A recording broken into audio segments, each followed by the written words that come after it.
ہم نہیں جانتے یہ داستان حقیقت ہے یا افسانہ، مگر بہت سے شاعروں اور ادیبوں نے اس داستان کو اپنے کلام کی زینت بنایا۔ سندھ کے صوفی شاعر شاہ عبداللطیف بھٹائی نے اپنی شاعری میں اس داستان کا تفصیل سے ذکر کیا ہے۔ آج انہی کی شاعری سے یہ داستان آپ کے سامنے پیش کر رہے ہیں۔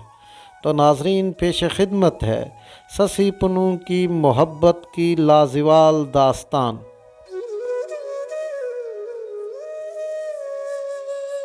آج سے تقریباً 1100 سال قبل بھمبور سندھ کے ایک ہندو راجا کے یہاں بیٹی کی پیدائش ہوئی، جس پر توہم پرست جوتشیوں نے اس لڑکی کو ہندو راجا کے تخت و تاج کے لیے منحوس قرار دیا، تو راجا نے اپنی بیٹی کو لکڑی کے صندوق میں ڈال کے دریا میں بہا دیا۔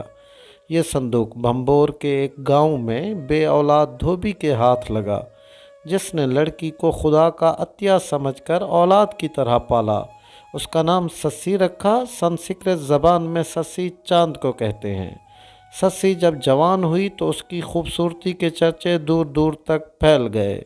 جب پنو نے سسی کے بارے میں سنا تو اسے دیکھنے کا اشتیاق پیدا ہوا۔ پنو کیچ مکران بلوچستان کے بادشاہ میر علی کا بیٹا تھا، جس کا تعلق بلوچستان کے سردار قبیلے ہوت سے تھا۔ میر علی بادشاہ کے 7 بیٹے تھے اور سب سے چھوٹا پنو تھا۔ سسی کو دیکھنے کی غرض سے نوجوان شہزادے نے بھمبور کا سفر کیا۔ پنو کپڑے دھلوانے کے بہانے سے سسی کے والد کے پاس گیا۔ جہاں اس کی پہلی نظر سسی پر پڑی تو اپنا دل ہار بیٹھا۔ دوسری طرف سسی کا بھی یہی حال تھا۔ جب پنو نے سنا کہ سسی کا والد اس کی شادی اپنی برادری میں کرنا چاہتا ہے تو پنو نے اپنے آپ کو دھوبی ظاہر کر کے سسی کے والد سے اس کا ہاتھ مانگا، تو اس کے والد نے پنو سے کہا کہ کپڑے دھو کر ثابت کرو کہ تم دھوبی ہو۔ شہزادہ چونکہ دھوبیوں کے کام سے ناواقف تھا، اس لیے وہ صاف کپڑے دھونے میں ناکام رہا۔ تو اس نے اس کا حل یوں نکالا، ہر کپڑے کی جیب میں ایک سونے کا سکہ ڈال دیتا، جس پر جو بھی کپڑے دھلوانے آتا تو پنو کی تعریف کرتا۔ یہ دیکھ کر سسی کا والد رشتے کے لیے مان گیا۔ دوسری طرف پنو کے بھائی اسے تلاش کرتے ہوئے بھمبور پہنچ گئے۔ انہوں نے پنو کو واپس لے جانے کی بہت کوشش کی، مگر پنو عشق میں ایسا دیوانہ ہو گیا تھا کہ اس نے واپس جانے سے صاف انکار کر دیا۔ تو اس کے بھائیوں نے دوسرا طریقہ اپنایا۔ پنو کی شادی پر بظاہر رضامند ہو گئے اور شادی میں شریک بھی ہوئے۔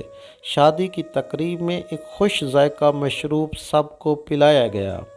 اس مشروب میں پنو کے بھائیوں نے نشہ آور دوائی ملائی ہوئی تھی۔ جب سب بے ہوش ہو گئے تو انہوں نے پنو کو اونٹ پہ باندھ کے کیچ مکران کی طرف دوڑ پڑے۔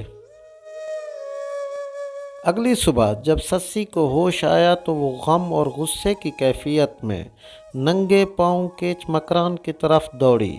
راستے میں خشک ریگستان جس پر دوڑتے دوڑتے پاؤں لہولہان ہو گئے۔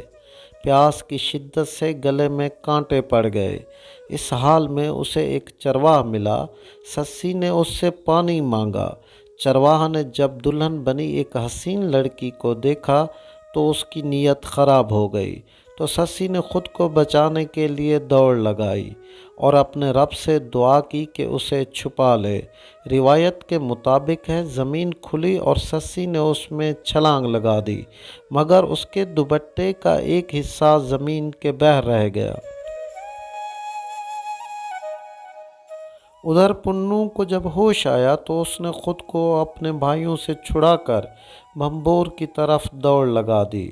تو اس کی ملاقات اسی چرواہے سے ہوئی، تو اس نے سارا ماجرا سنایا اور اسی جگہ لے آیا جہاں سسی نے چھلانگ لگائی تھی۔ تو پنو نے دوپٹے کو پہچان لیا اور روتے ہوئے خدا سے دعا کی۔ زمین دوبارہ کھلی۔ پنو نے اس میں چھلانگ لگا دی، جو زندگی میں ایک نہ ہو سکے، مگر موت کے بعد ایک ہی قبر میں دفن ہو کر امر ہو گئے۔